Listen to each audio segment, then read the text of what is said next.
Hello and welcome to Property Matters here on Dublin South FM. You can contact the show on Twitter, Facebook or LinkedIn at iPropertyRadio, or indeed email the show at hello@iPropertyRadio.com.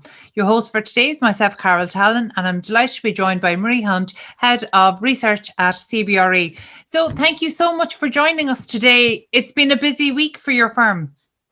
Absolutely, it has. I suppose we bring out a new report on the first of every second month. So it being the 1st of March, we've a new report out. So thankfully, I can report that all sectors of the market seem to be performing quite well at the moment. So despite the fact that we're in lockdown, it's busy out there. You know, that's such an interesting one. And in terms of the report, there's actually lots in that, so we will get to it. But before we start with that, I mentioned that I heard you give a presentation over the past week about trends in the office market. And I think it's really interesting because there's such a heightened debate going on and offline about the future of the office, the future of work. So maybe you could give us an overview of how things stand based on your own research. First thing I'd say is our view of the future of the office is probably radically different this March than it would have been last March. So when we went into lockdown first and we began to see that it was possible to be productive and work effectively from home, there was kind of a message out there that, you know, the future of the office was doomed and that we would forever work remotely. And I think now that we've had 12 months of it, I think most people are quite anxious to get back into an office environment. And I think we're beginning to realize that the answer is probably somewhere a blend between the two. So people who traditionally would have worked full-time in an office will probably take 1 or maybe 2 days working from home going forward. But I think absolutely COVID has shaped the market, but has accelerated trends that were probably happening anyway. But definitely we've had a full year of an experiment, and I think it really has changed people's minds as to what the future of the office will be. Yeah, you know, I think it's really interesting when you talk about the changes that have happened, because actually today is the first day where my adult daughter is not working for me and is working for another company. And now suddenly we've realized that actually working in different jobs. So now I understand two adults working on different jobs is very difficult in the office. So straight away, like, this is only day one. And by lunchtime, we had run into issues like broadband when we're both on video calls, also soundproofing, because we're very fortunate to have quite a large home office, which is, you know, would happily accommodate 4, as long as 4 people aren't on video calls. And actually what we discovered is that it doesn't support 2 on video calls. So we've been Googling like crazy acoustic room dividers, you know. So these are the things that I didn't even find challenging over the past 12 years or over the past 12 months. And now this morning, it's a problem. So, and I think it's been a particular challenge for people who've had young kids at home. I know some of them have gone back to school now, but at home trying to do homeschooling and everybody's using internet, like, it's not ideal scenario. But at the same time, I think there's an awful lot of people who would have appreciated the opportunity to work from home part of the time, and it just wasn't tolerated by their employers until now. And now this experiment has shown that it actually is possible. So I think that there's a whole cohort of people out there, particularly women, that will now be able to work that maybe traditionally would have had to give up their jobs because remote working just wasn't an option. So it hasn't been all bad. Yeah, no, absolutely. And in fact, you know, again, I personally would have found it quite easy because I don't have young children. You know, when I think about people homeschooling, and I maybe didn't have as deep an appreciation of people where there was 2 parents working and trying to homeschool. You know, again, these are all challenges. And I think one of the things we've discovered is that our homes aren't designed to be all engaged in separate activities in the same place. Our homes are designed for us to be involved in kind of shared activities at the same time, because that's generally what happens after work and school. You know, so there's so much needs to be redesigned. I thought you brought up a really important point. You know, working remotely and working from home was mistakenly kind of used interchangeably. And actually what we've come to realize is they're really very different terms. So, you know, you spoke about that it's not just a case of working from the office or working from home, that there's working from this third place. So you might just expand on that a little.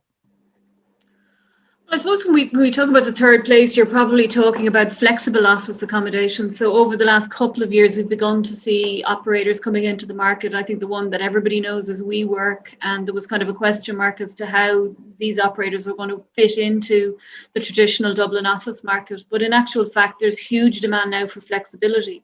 And I think in some cases, people, their homes may not be set up for remote working, but they don't want to all have to traipse into the central part of the city every single day. So I think you will begin to see hubs starting to emerge. Now, they'll be in satellite locations.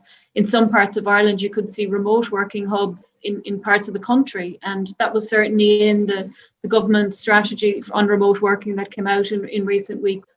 So rather than commute to the capital 5 days a week, you might commute to the local hub.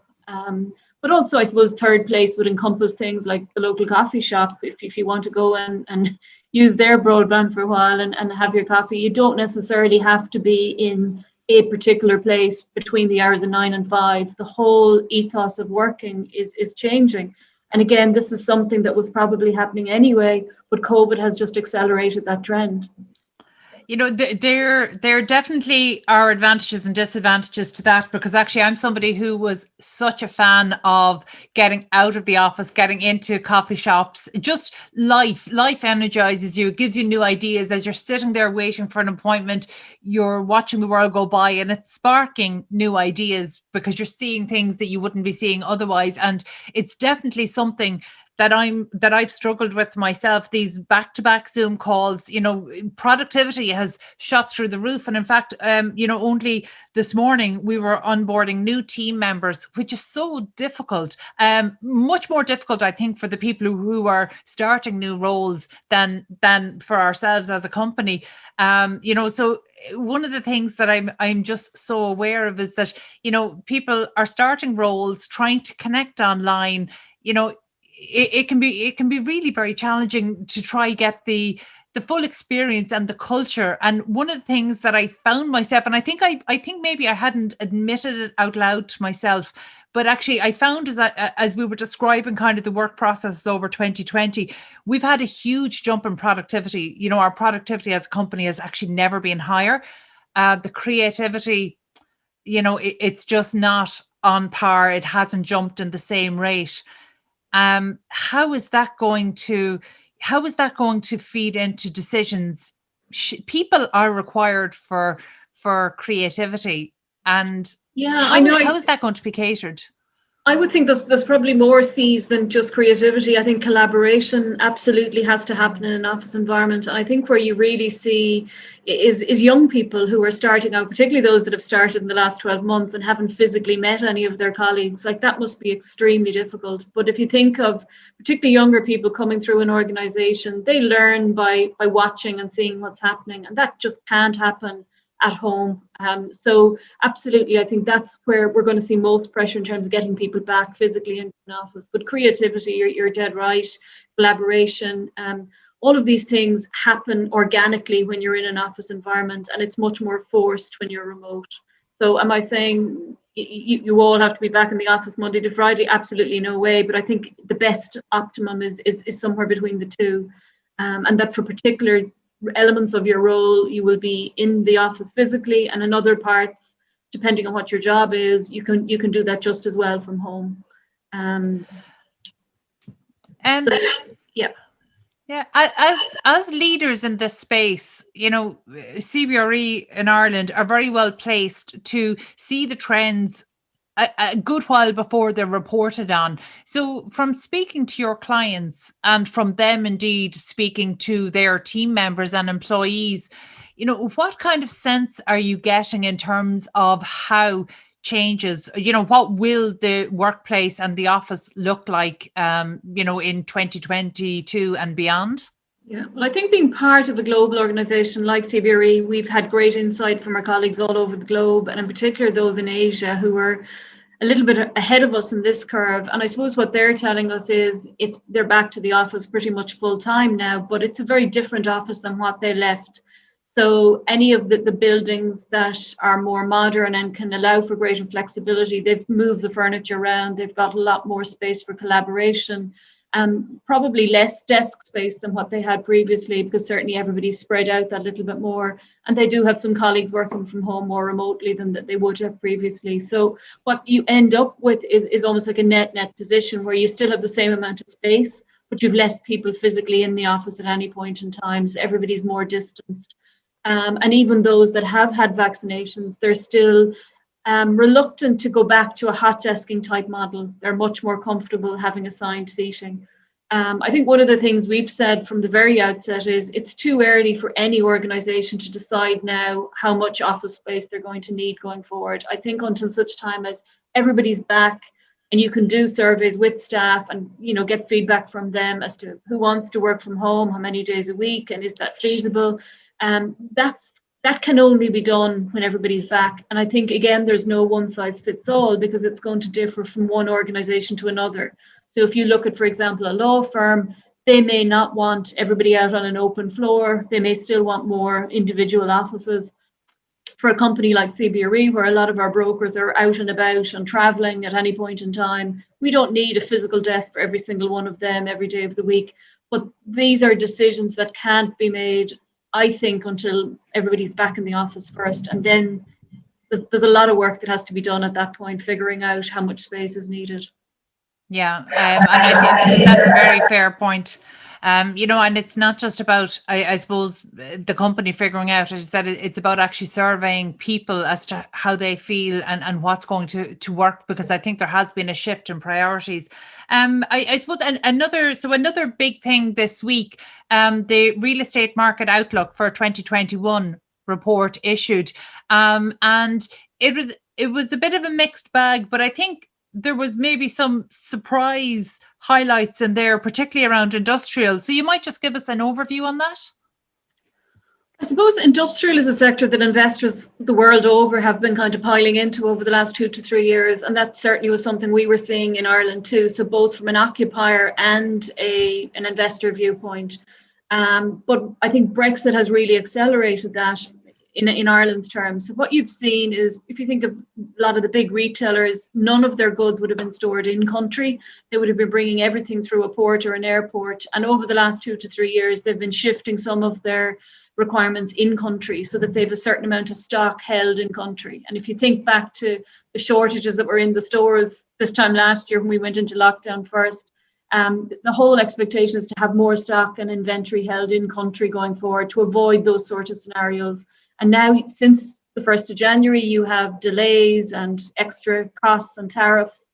So as a result, that's kind of accelerated that trend. So you have a lot of companies wanting to set up operations, and that's putting huge pressure then on the demand for sheds, as we used to call them, but industrial logistics facilities.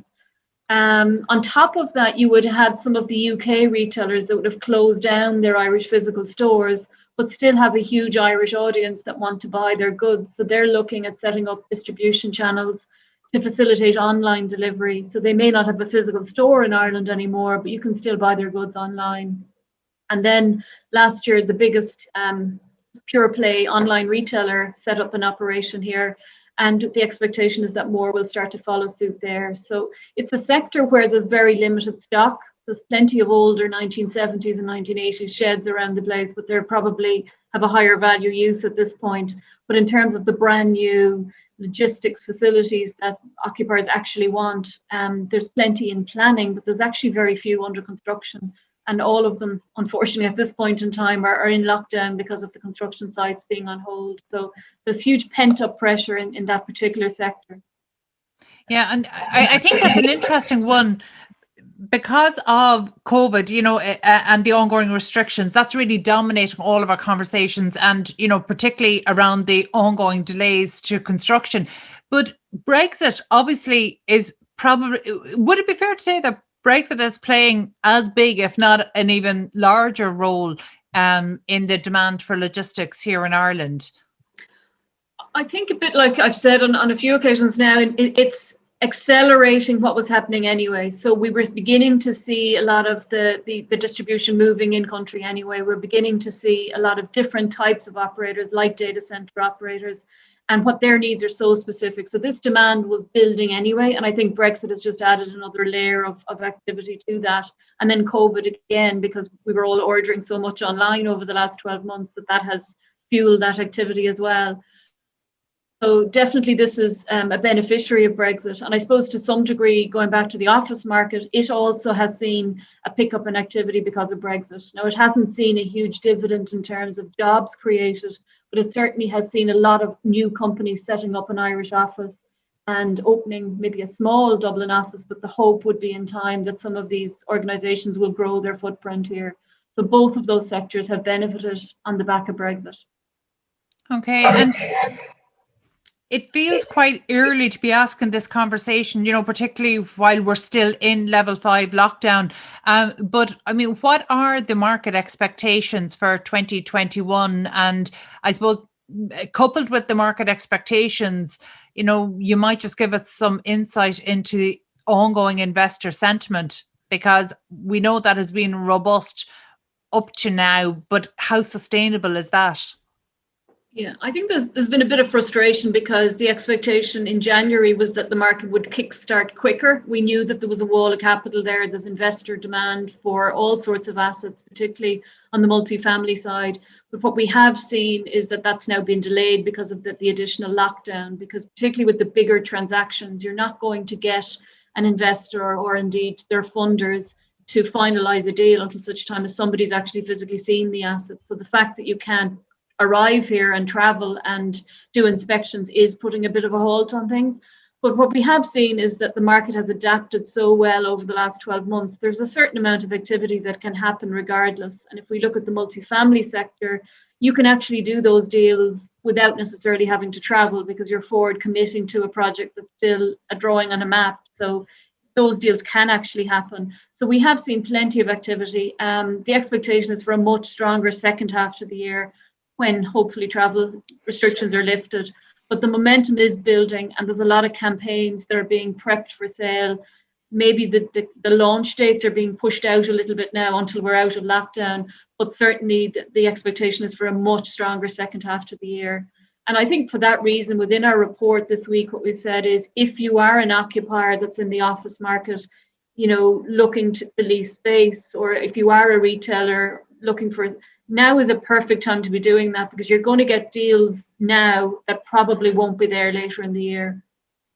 But in terms of investor appetite, it is as strong as it was. And I think a key thing to say is this downturn that we've gone through over the last 12 to 18 months is nothing like what we went through last time. So you're not seeing the stress. The investors that are there, the pricing is holding up relatively well. Retail has obviously softened, but again, that's a trend that was happening anyway before COVID.